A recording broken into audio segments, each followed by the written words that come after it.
أعوذ بالله من الشيطان الرجيم بسم الله الرحمن الرحيم ائتوني بكتاب من قبل هذا أو أثارة من علم إن كنتم صادقين. یہ سورہ الاحقاف ہے، سورہ 46 ہے، پارہ 26 ہے، آیات نمبر 4 ہے۔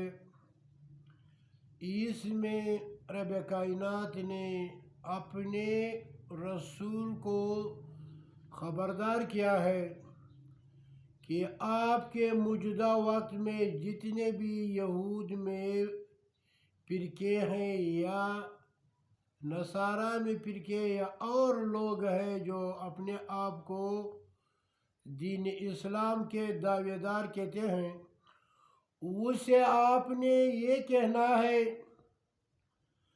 کہ اگر آپ سچے تو اپنے کتاب لاؤ یا اپنے نبی سے جو حدیث ہے چھوڑے ہوئے وہ لاؤ۔ تو آج کل بھی ہمیں یہ حکم ہے،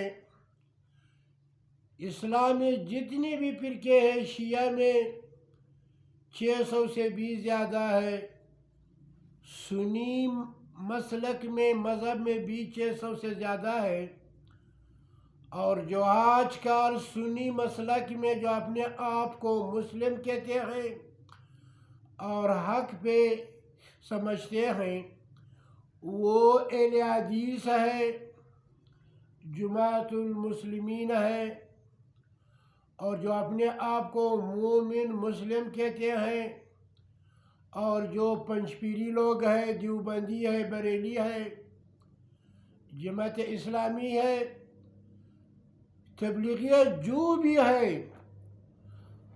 اگر واقعی مسلمان ہو تو مسلمان کو یہ ہونا چاہیے کہ اس مولوی کو، شیخ القرآن کو، شیخ الحدیث کو پکڑ کر کہ آپ یہ جو عمل کر رہا ہے،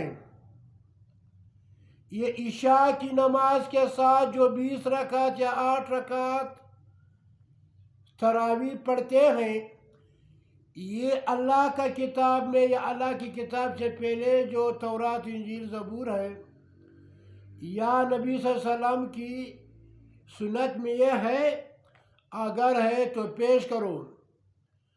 مرنے کے بعد یہ فرقے کہتے ہیں کہ جب مردے کو دفن کرتے ہیں، جب دفن کرنے کے بعد اسی وقت یہ مردہ زندوں کی چاپ سنتے ہیں، جو وہ ان سے لوٹتے ہیں، واپس جاتے ہیں، ان کی جوتیوں کی آواز سنتے ہیں، اسی وقت ان کے پاس ملائک آتے ہیں اور اسی دنیائی گڑھے میں خبر میں پوچھتے ہیں کہ یہ کون ہے۔ نبی صلی اللہ علیہ وسلم اس کو دکھاتا ہے، اگر مومن ہے وہ کہتا ہے کہ یہ اللہ کا بندہ اور رسول ہے، اگر مشرک کافر ہے وہ کہتا ہے مجھے پتہ نہیں۔ پھر اسی قبر میں اس کو جہنم دکھاتا ہے کہ یہ آپ کا ٹھکانہ تھا، لیکن آپ نے مسلمان ہو کر ابھی آپ کا یہ جگہ ہے، اسی قبر میں جنت اس کو دکھاتا ہے۔ یہ اللہ کی کتاب کے خلاف ہے۔ مرنے کے بعد اس لاش میں، اس میت میں روح نہیں آتی ہے، یہ قرآن کا انکار کر رہے ہیں۔ جو برائے نام اہل حدیث ہے، جو برائے نام اشاعت والے ہیں، دیوبندی بریلی ہے، یہ قرآن کے منکر ہیں، تو اس سے دلیل مانگنا چاہیے کہ اللہ کا کتاب پیش کرو اس پہ کہ اس لاش میں روح واپس آتی ہے۔ رب کائنات کا حکم ہے کہ اس بدن میں قیامت سے پہلے روح نہیں آتی ہے، یہ بدن گل سڑ کر مٹی ہو جاتی ہے، چاہے وہ نبی ہو، ولی ہو، شہید ہو، جو بھی ہو، اس کا بدن ختم ہو جاتا ہے، لیکن یہ مسلک پرست کہتے ہیں کہ نہیں، یہ بدن ثابت پڑا ہوتا ہے۔ یہ جو پیر بیٹھے ہوئے ہیں کہتے ہیں کہ ہمارے پاس جنات ہیں، مولوی بیٹھے ہوئے ہیں، ان سے پوچھو کہ یہ کہاں سے آپ نے یہ دین لایا ہے، یہ طریقہ ہے۔ اللہ کے کتاب میں تو یہ ہے کہ انبیاء کو غیب نہیں ہے، اولیاء کو غیب نہیں ہے، جنات کو علم غیب نہیں ہے، ملائک کو غیب نہیں ہے۔ تو یہ جو آپ بیٹھے ہوئے کہتے ہیں کہ میرے پاس جنات ہے، یہ تو اللہ کا کتاب کا انکار کرے، ایک کافر مشرک۔ آپ کو شرم نہیں آتا ہے؟ اس کو ہاتھ سے پکڑ کر اس کو سزا دو، تاکہ آئندہ کے لیے ایسا بیمان لوگ نہ بیٹھے۔ یہ لوگوں کا عزت لوٹ رہے ہیں، یہ جاہل مسلمانوں کا مال کر رہے ہیں، یہ جو ختم کر رہے ہیں، یہ جو نمازوں کے بعد ہاتھ اٹھا کر دعا کرتے ہیں، یہ بدعت ہے۔ اور جنازے کے بعد جب مردے کو دفن کرتے ہیں، یہ بدعتی لوگ ہاتھ اٹھا کر دعا مانگتے ہیں اجتماعی کے ساتھ، یہ بدعت ہے۔ یہ جو غیر اللہ کے نام پہ نظر و نیاز دیتے ہیں، یہ حرام کام ہے۔ مزاروں پہ جانا، غیر مرادیں مانگنا، یہ سب کے سب اعمال شرکیہ کفریات ہیں۔ جو بھی وہ شیخ القرآن ہو، یہ صرف نام کے شیخ القرآن ہے، یہ صرف نام کے شیخ الحدیث ہے، یہ اللہ کی نہیں مانتی، نبی صلی اللہ علیہ وسلم کی سنت کی نہیں مانتی۔ وہ لوگ حق پر ہے جو اللہ کا کتاب پیش کرتا ہے، اور اس کے کتاب آیات کے تفسیر میں نبی صلی اللہ علیہ وسلم کی حدیث پیش کرتے ہیں۔ جو ایک طرف اللہ کا قرآن ہو اور نبی صلی اللہ علیہ وسلم کی سنت ہو، حدیث ہو، اور وہ دوسرے طرف اپنے اکابرین کے بزرگوں کے اقوال لیتے ہیں، یہ مسلم نہیں ہو سکتا۔ مسلم ہو سکتا ہے جو اللہ کی کتاب پر فیصلہ کرے۔ اللہ کا کتاب میں ہے وَمَن لَمْ يَحْكُمْ بِمَا أَنزَلَ اللَّهُ فَأُولَٰئِكَ هُمُ الْكَافِرُونَ۔ جو اللہ کے نازل کردہ کتاب پر فیصلے نہیں کرتے، وہ کافر ہے، وہ ظالم ہے، وہ فاسق ہے۔ یہ جو دین میں اتنے فرقے بنے ہیں، اس کا کسی کا بھی اسلام سے کوئی واسطہ نہیں، یہ سب کے سب جہنمی ہے۔ صرف وہ لوگ حق پر ہے، مسلم ہے، اور اللہ کا حزب اللہ ہے، یہ مسلمان گروہ ہے، یہ مومن گروہ ہے، جو اللہ کی کتاب پر فیصلے کرتے ہیں اور اللہ کی کتاب کے تائید میں اور تفسیر میں نبی صلی اللہ علیہ وسلم کی حدیث پیش کرتے ہیں اور نبی صلی اللہ علیہ وسلم کی سنت پیش کرتے ہیں۔ ہر مسئلے میں ان بیمانوں کو پکڑ کر اللہ نے ان مولویوں کو، ان مفتیوں کو، ان شیخ القرآن والحدیث کو کتے کہا ہے، گدھے کہا ہے، جو اللہ کی کتاب کو چھوڑ کر اپنے اکابرین کے اقوال پر فتوے دیتے ہیں۔ یہ مسلمان نہیں ہو سکتے ہیں۔ میرے بھائیو سن لو، ایتونی بھی کتاب، ایتونی لاؤ میرے پاس بھی کتاب، ان کوئی کتاب من قبلی ھذا، کوئی کتاب پہلے کہ اس قرآن سے پہلے، چاہے تورات ہو، انجیل ہو، زبور ہو، اور کتابیں ہو۔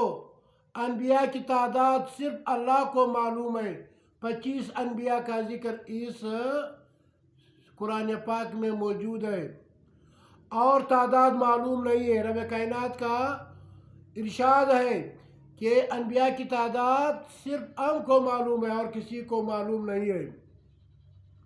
جو بھی ایتونی بھی کتاب من قبل ھذا، لاؤ میرے پاس کوئی کتاب پہلے کہ اس قرآن سے او اثارت من علم ان کنتم صادقین، یا کوئی روایت، کوئی حدیث، کوئی سنت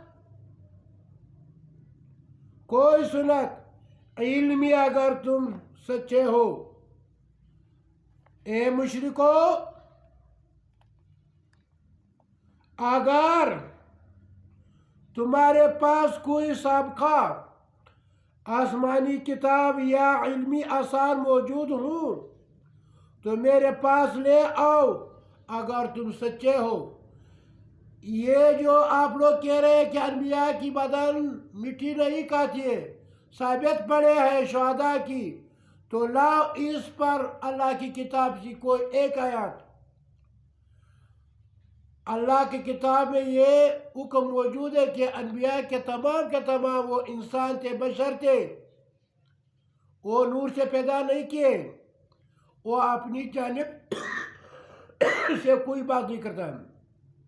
اللہ نے اپنے نبی کو خبردار کیا اگر آپ نے کوئی فتویٰ اپنی جانب سے دے دیا اور اس پر ہمارا حکم نہیں تھا، میرا امر نہیں تھا، میں آپ کو دائیں ہاتھ سے پکڑ کر آپ کی جانیں رگ کو کاٹ لوں گا، پھر یہ لوگ آپ کو میرے عذاب سے بچا نہیں سکتا۔ تو جب نبی کو اختیار نہیں ہے اپنی طرف سے فتوے دینا، حلال و حرام کرنا، تو ہمارے یہ جو خود ساختہ امام بنے ہوئے شیعوں کی بھی 12 امام ہیں اور سنیوں کی بھی 12 امام ہیں، تو یہ کہاں سے آ گئے؟ یہ کس آیات کی تشریح میں یہ پیش کر رہے ہیں؟ ان کے اقوال اگر اللہ کی کتاب کے خلاف ہو تو پھر بھی وہ مانتے، اللہ کی کتاب کو نہیں مانتے، تو کیا یہ مسلمان ہے؟ یہ مسلمان نہیں ہو سکتا ہے۔ یہ جاہل مسلمان پھر ان کے پاس جاتے ہیں، اپنی بیویوں کے لے جاتے ہیں، وہ کہتا ہے کہ آپ کی بیوی پر جنات ہے، ان کو ہمارے پاس چھوڑو، رات کو میں ان کے پاس جا کر اس پر وظیفہ کرتا ہوں، پھر وہ جو بھی جی چاہتا ہے اس کے ساتھ کر لیتا ہے۔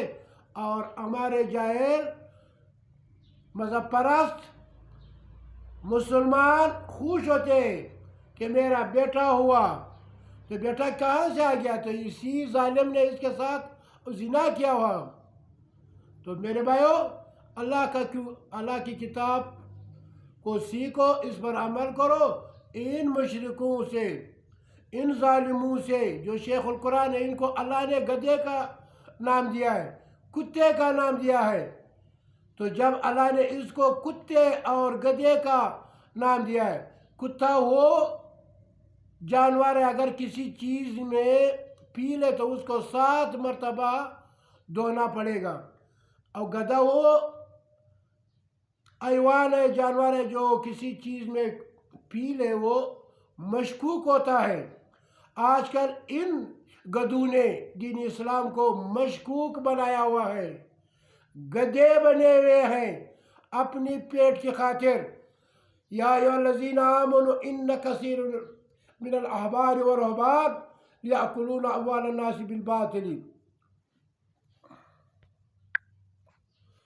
تو میرے بھائیو، اللہ کی کتاب سیکھو، ان گدھوں اور کتوں سے دور رہو۔ یہ پیر صرف نام کے پیر ہیں، یہ گدھے ہیں، یہ کتے ہیں، یہ شیخ الحدیث نہیں ہے، شیخ القرآن ہے، یہ گدھے کتے ہیں۔ یہی میرے پیغام ہے، اللہ کی کتاب کو سیکھو اور اس کی تشریح میں، تفسیر میں نبی صلی اللہ علیہ وسلم کی احادیث کو سیکھو اور اس کو پر عمل کرو اور دوسروں تک پہنچاؤ۔ وآخر دعوانا ان الحمدللہ رب العالمین۔